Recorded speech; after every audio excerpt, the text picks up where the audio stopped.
Қайырлы күн достар, бүгін сіздерге хризантема салатын дайындап көрсететін боламын. Видеоны міндетті түрде соңына дейін қараңыздар. Ол үшін ең алдымен тауық етін видеода көрсетілгендей майда кубик тәрізді етіп турап аламыз.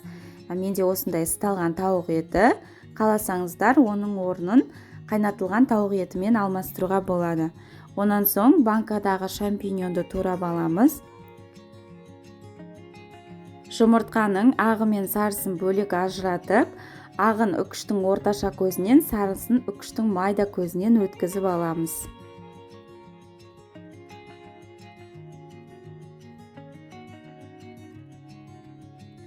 Алдымен тарелкамызға тауық етін салып, торкөз ретінде майонезді сеуіп шығамыз. Қалғанын тура видеодағыдай етіп, кезектестіре отыра салып, арасына торкөз ретінде майонезді сеуіп отырамыз.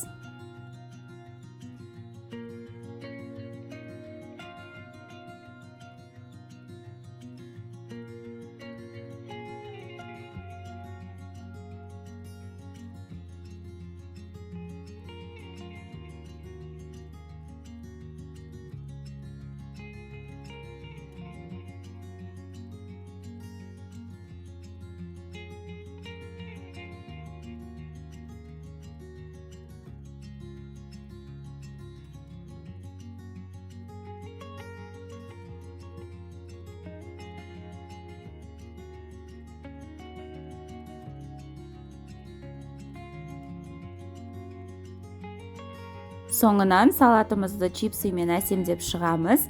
Міндетті түрде тура осы рецептпен жасап көріңіздер. Салат өте дәмді болып шығады. Егер де сіздерге видео ұнаса, каналға тіркеліп, лайк басып, комментарий қалдыруды ұмытпаңыздар.